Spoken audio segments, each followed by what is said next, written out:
Hey everybody, it's Pastor Vern with your daily update for, let's see, as they used to say, the year August 26th, the year of our Lord 2020.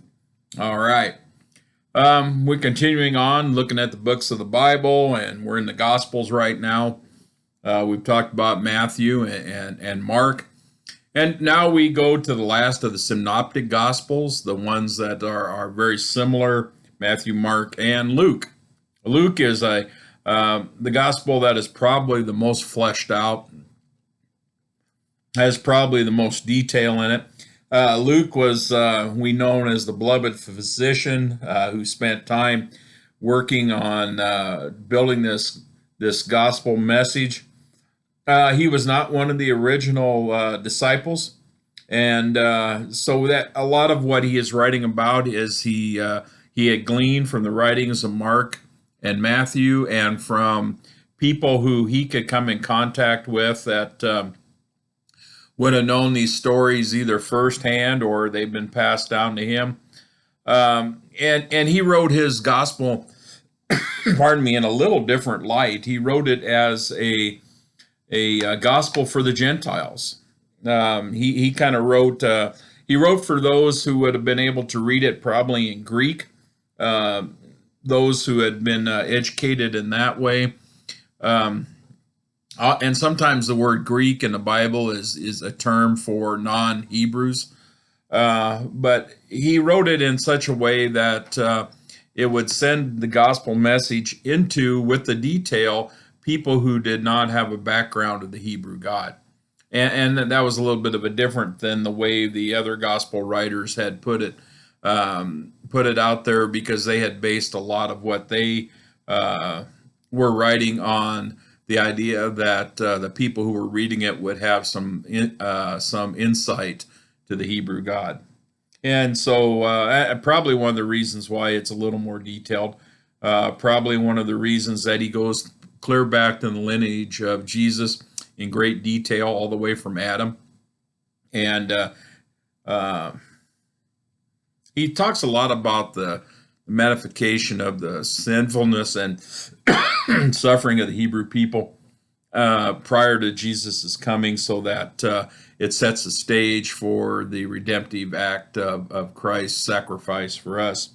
Really broke down into about three sections. First, almost little more than 4 chapters is Jesus' birth to the beginning of his public ministry.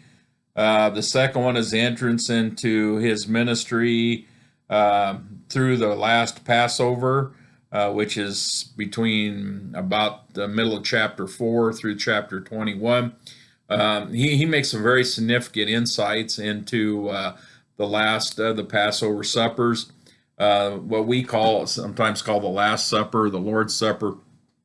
It's kind of interesting the way that he kind of framed this, because for the Gentiles, he framed it as the last of the Passover suppers, even though the Hebrew people to this day, the Jewish people, that is a tradition for them even to this day. He kind of almost writes it in a way that tradition ended for everyone, and it didn't.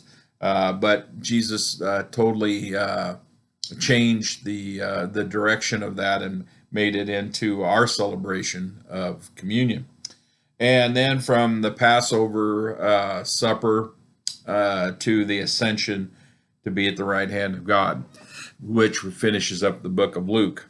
The other part about the book of Luke that is interesting is often people feel that the book of Acts is a continuation of the book of Luke, that maybe it should be Luke 1 and 2, or maybe it is really one large book that just got divided, much like the Old Testament books did, of Kings and Chronicles and Samuel, who in the Hebrew Bible are one book, but in our English translation has been broken down into multiple books.